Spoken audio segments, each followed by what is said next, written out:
Hello, welcome back to the channel, or maybe this is your first time tuning in. My name is Ani. I am a local broker out here in the state of Arizona, bringing you some real estate knowledge and insight. I've been in Arizona for a little over 20 years now. Really love it here. It's excellent. So much development has happened since I've moved here, and God, that was a long time ago. And I have this YouTube channel just to share some valuable insight, some content that maybe you will find enjoyable or valuable in your real estate endeavors. I wanted to get this video out to you because there has been some changes in real estate, particularly with the seller property disclosures in the state of Arizona. So I've got my notes here for you that I've written down, and hopefully this will help you in real estate. If you have any questions, you can always give me a call or send me an email or a message, 480-788-4118.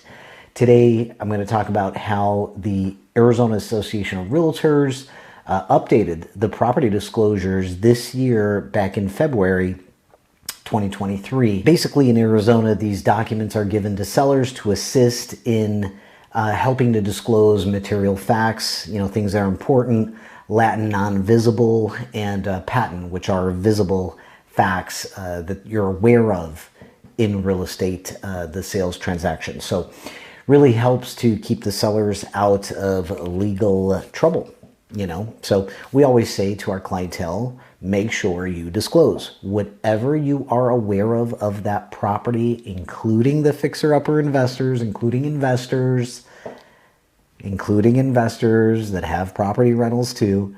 Make sure you disclose. It's only to your benefit. Okay, I'm seeing a lot as a broker. I see a lot of these waiving of property disclosures or limited disclosures and things, but you got to remember that the property disclosures are to help you, the home seller. That's what it's there to do. It's to help and to protect you, to protect the transaction and the safety of the people as well. I'm going to go over a very important section of the seller disclosures in this video, so I want to get right to it. And as you know, or maybe you don't know, Arizona law requires the sellers to disclose facts about the property, even if you are not asked about it by the realtor or the buyer. Even if you're not working with a buyer, even if you're representing yourself. By law, there are the Arizona statutes that you have to disclose material facts about your property, anything that you're aware of. These seller obligations still remain even if you waive those property disclosures. I'm not sure if some of you are familiar with that, but they still remain regardless. Waiving them doesn't mean a thing. I mean, I see it a lot, but waiving does not mean a thing. You are still required to disclose. All of this was due to a case actually in Arizona back in 1982, stretched out to 1986. It was called the Hills versus Jones case. And basically, Hill agreed to purchase a house from Jones in 82. While in the house, Hill noticed a ripple in the floor, and he asked Jones if it was from termite damage. And Jones answered that it was from water damage. Termite inspection was done. It came back clean. Shortly after the close, Hill noticed the wood and other signs of termite damage. Jones actually knew of the prior infestation and the termite issues, and the inspector claimed that he should have been told about those previous issues. Yes, that is actually a question on the property disclosures. Hill sued Jones to rescind the contract, and then the lower court granted summary judgment for Jones, and the Arizona Court of Appeals reversed it, found it for Hill, new trial, and then won. So the question is, must the seller of a property advise the buyer of material facts within his knowledge pertaining to the value of the property? Well, the holding of the rule was a seller of a property must advise the buyer of material facts within his knowledge pertaining to the value of the property. The property disclosures even spells it out. And if your realtor out here gives you those documents, it used to be 7 pages, now it's 9 pages. But if he gives you the documents, please read through it. At the end of the day, the SPDS is designed to assist you, the seller, in making these legally required disclosures and to avoid inadvertent non-disclosures of material facts.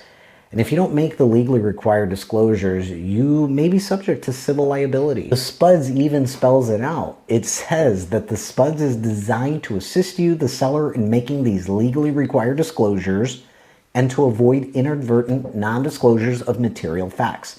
If you don't make the legally required disclosures, you may be subject to civil liability. Nobody wants to go through that. I don't care who you are, nobody wants to go through that. Under certain circumstances, non-disclosure of a fact is the same as saying that the fact doesn't exist. Therefore, non-disclosure may be given the same legal effect as fraud. Who the heck wants to go through that? I certainly don't. I certainly hope that you don't as well. So please, please take the SPDS seriously. SPDS for short. Okay, back to a hugely important update in the SPDS last month. It's page 5 of the property disclosures. You're going to find on line 160 through 185 talking about the use of licensed contractors. That's been an ongoing issue. They have finally implemented it in the property disclosures. Investors and home sellers should be mindful of the fact that there are statutory requirements in place that apply when an owner attempts to sell their home after improving it. Yes, even the fix and flippers, you must disclose licensed contractors, especially fix and flippers. Fix and flippers are notorious for non-disclosure or limited disclosures. I see it a lot. This is a legal obligation that you have, and if you don't follow those obligations by law, you're just opening yourself up to civil lawsuits, simply put, by the buyer, and that could be very bad for you. So I want to go through a couple of key highlights on the screen here. The Arizona Statutes 32-1121 allows an owner of real property with their own employees or with duly licensed contractors to build or improve the property themselves without being licensed with the Arizona Register of Contractors, but this only applies if the property is not intended to be placed for sale or for rent. That's a very important line there. It only applies if the property is not intended to be placed for sale or rent. And according to the statute, the project undertaken for the purpose of sale or rent is proof of the sale or rent or the offering for sale or rent of any such structure by the owner builder within 1 year after completion or issuance of that certification of occupancy. So within that 1 year, you've got to disclose. In other words, if the property is sold or offered for sale within 1 year of that completion of repairs or upgrades, the court will presume that that work was performed for that purpose. Sellers must also remember that the statutes state that all work performed at the property for the purpose of selling the property must be performed by licensed contractors if the cost and materials of the labor exceed over $1,000 or more. I would just disclose, that's the best thing you could do for yourself, your family, your investment, and the protection of your property investment there. I figure I would put this in a video just in case you are not familiar that the property disclosures do have an update. There are some other things on that property disclosure that has been updated as well. There's other questions that are on there too that you must answer. Anything that you're aware of. And if you have any questions, please ask your agent. You can always ask me a question too. 480-788-4118.